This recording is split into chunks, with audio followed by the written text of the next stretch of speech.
Hello' আচ্ছা আপুনি সেই আমাৰ আঠিবাৰীৰ ওচৰতে সেই পশ্চিম এই কিবা কিবা কাম কৰিছিল না জেজেমৰ কণ্ট্ৰাক্টৰ আপুনি হয় আচ্ছা আমাৰ ৰাকেশ ছাৰ ডাঙৰীয়া কথা ৰাতুল আলী ডাঙৰীয়া মই ৰাকেশ ব্ৰহ্ম কৈ আছোঁ মছলপুৰৰ পৰা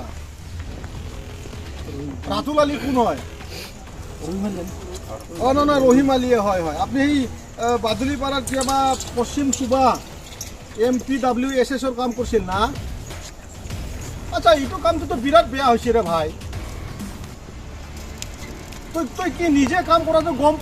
পোৱা নাই নেকি ইয়াতে তোমাৰ যদি 100 মিটাৰ পাইপ পুৰা অপেনকৈ পৰি আছে নহয় ঠিক আছে এইটো পুতিবা তাৰ আগতো দেখোন তোমাৰ 1 ফুট 6 ইঞ্চিৰ ওপৰত দেখোন গোটাই পাইপটো আছে দেখোন কিয়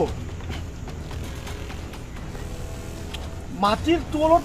তোমাৰ 1 মিটাৰ থাকিব লাগে বোলে কিন্তু আমিতো দেখা পাইছোঁ তোমাৰ 1 ফুটহে আছে 6 ইঞ্চিৰ এনেকৈ কৰি চব পাইপ লে কৰি থোৱা আছে তোমাক মই মিছা কথা কিয় ক'ম ভাই মই জনপ্ৰতিনিধি হয় মই নিজে ইয়াত খাৰা হৈ পেলাই কথা কৈ আছোঁ মই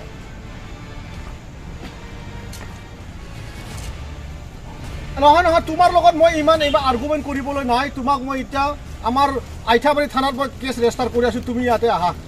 হা তোৰ ক'ত পৰে মছলপুৰত থানা তোমাক থানাত ৰেজিষ্টাৰ কৰাই আছোঁ মই এতিয়া কেছ ৰেজিষ্টাৰ কৰাম তোমাক মই তুমি ইমান বেয়া কাম কৰিছা চৰকাৰক ঠকাই আছা তুমি হা হ'ব ঠিক আছে जल जीवन मिशन मावथांखिनि गोहैले खामानि मावग्रा ठिकादार रहिम आलीनि हेंथायै मावफुं सोद्रोमा राकेश ब्रह्मआ मुसलपुर थानायाव केस थिसनदों। बाक्सा जिल्ला 24 नं मुसलपुर बिटिसि बियाबनि MCLA थामहिनबा बिटिसि सोरखारनि जुनार बिफाननि मावफुं सोद्रोमा राकेश ब्रह्मआ गावनि बियाबनि सिङाव सोलिबाय थानाय गोबां खामानिफोरखौ हरखाब नायदिंदों। बे नायदिंनाय समाव मुसलपुर सदरनि सिङाव थानाय आइथाबारि बादुलिपारायाव गोग्गो लोंनाय दैनि मावबिथांखि जल जीवन मिशन खामानि मावनायखौ लानानै हरखाब नायदिंहोयो। बे नायदिंनाय समाव बिथाङा जल जीवन मिशन खामानि मावनायाव ठिकादारनि गोहैले खामानि मावनायखौ नुनो मोननायखौ फोरमायो। बेखौनो लानानै मावफुं सोद्रोमा राकेश ब्रह्मआ ठिकादार रहिम आलीनि हेंथायै गोख्रों राहा लाना मुसलपुर पुलिस थानायाव मोनसे केस थिसनथाय होदों होननानै मोनथिनो मोननाय जादों। लोगोसे बिथाङा जिल्ला पुलिस बिफानखौ बे केसनि सायाव नायबिजिरनानै आयेन बायदि राहा लानोबो खावलायो।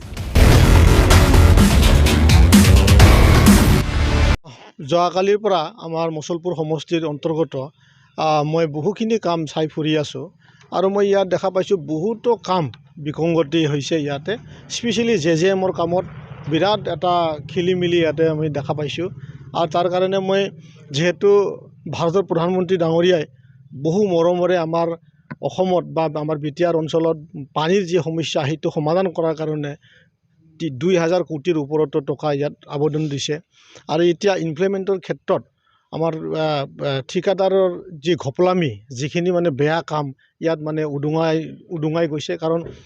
আমাৰ সমষ্টিৰ ভিতৰত কমেও 150 এবাভ ইয়াত স্কিম চলি আছে এতিয়া যিমানকেইটা স্কিম ইয়াত চলিছে সকলোতে 2 নম্বৰী আৰু মানে স্পেচিফিক মানে ক্ৰাইটেৰিয়া মতে মানে মিলা নাই গতিকে আমি যেহেতু এজন ৰাতুল ৰহিম আলী বুলি কন্ট্ৰেক্টৰ এজন বহুত দিন ধৰি আঠাবাৰী বাদুলিপাৰাত কাম কৰি আছিলে আৰু ৰাইজৰ বহুত মানে অবজেকশ্যন আৰু বহুত মানে কমপ্লেইন কৰাৰ পিছতো এখেতে মানে কামখিনি ভালকৈ নকৰিলে বহু লম্বা 100ৰো বেছি মিটাৰ লম্বা মানে ওপেনকৈ পাইপবিলাক পৰি আছে আৰু পাইপ পুৰা ফাটি গৈছে পানী দিবলৈ পৰা নাই গতিকে মই আজি যেহেতু ৰহিম আলী ডাঙৰীয়াই বহুত টাইম ডিপাৰ্টমেণ্টৰ পৰা নটিচ পালেও অৱহেলা দেখুওৱাৰ তাৰ কাৰণে আজি আমি আমাৰ মছলপুৰৰ যি থানা আছে মছলপুৰ থানাত মই এটা ৰহিম আলীৰ নামত এটা কেছ ৰেজিষ্টাৰ কৰিছোঁ আৰু ইয়াৰ দ্বাৰা মই আমাৰ বাক্সা প্ৰশাসনৰ স্পেচিয়েলি SP মহোদয়ৰ মই সহায় বিচাৰিছোঁ যে আহি পেলাই এখেতক যাতে আমাৰ যি আইনৰ নিয়ম কানুন আছে তাৰ আওতাত লৈ পেলাই যাতে কামটো কৰায় মোৰ জেজেএমৰ কন্ট্ৰেক্টৰৰ ওপৰত কমপ্লেইনটো দিছোঁ আৰু বহুতখিনি কন্ট্ৰেক্টৰ অলৰেডি মই আজি আমাৰ PHCৰ যি ইঞ্জিনিয়াৰ আছে তাৰ লগত বহি পেলাই বহুতকে নটিচ আজি ইস্যু কৰাইছোঁ মানে জলদি মানে যেনেকুৱা এছপাৰ যেনেকুৱা হ'ব লাগিছিলে তেনেকুৱা কৰাৰ কাৰণে আজি নটিচটো দিয়া হৈছে। এতিয়া মই ভাবিছোঁ এসপ্তাহৰ ভিতৰত যদি সকলো কাম কাজবিলাক যদি ঠিকে নহয় তেনেহ'লে বহুতজন ঠিকাদাৰৰ নাম অলৰেডি মই লৈ লৈছোঁ আৰু মই নিজেও ছাইটত আজি কমেও 12টা স্পট মই ভেৰিফিকেশ্যন কৰিছোঁ আৰু 12টাতে ঘোপলামি আছে। গতিকে সেই 12জনকো নেক্সট বাৰত মই 7 দিনৰ ভিতৰত যদি কামখিনি ঠিক কৰি নিদিয়ে তেনেহ'লে মই 12জনকো এই আমাৰ মছলপুৰ থানাত মই ৰেজিষ্টাৰ কৰিম বুলি মই আজি থিৰাং কৰি লৈছোঁ। ডাম্পাৰতো আমি কৈছোঁ যে বহুত দিন ধৰি বাক্সা এই অঞ্চলত কমচে কম বালি সৰবৰাহী বহুত চলি আছে আৰু GSB মানে চেণ্ট্ৰেবেল যাক কয় আমি সিটো মানে 10 চকীয়া গাড়ীত আপোনাৰ 10 CMৰ খালি চালান কাটি পেলাই আমাৰ নলবাৰী আৰু পাঠশালা বা কৈতালকুছি তেনে জেগাবিলাকত বহুত সৰবৰাহ হৈ আছে। আমি BTR চৰকাৰে আমাৰ ৰয়েলটিটো বহুত কম পৰিমাণৰ আমি পাই আছোঁ। ইয়াত মানে আমি 2 দিন ধৰি বহুখিনি ডাম্পাৰ মই ধৰি পেলাই DFO ডাঙৰীয়াক সমজাই দিছোঁ আৰু আমি ফাইন কাটি পেলাই লাগাখিনি যিখিনি আমাৰ নিয়ম আছে সেই নিয়মত পৰা যিখিনি ফাইন সেই ফাইনবিলাক কাটি আমি জমা লৈ পেলাই এটা চালান কাটি দি আছোঁ। অলৰেডি ডাম্পাৰ চলা বন্ধ হৈছে। এই 3 দিন ধৰি চাৰিওফালে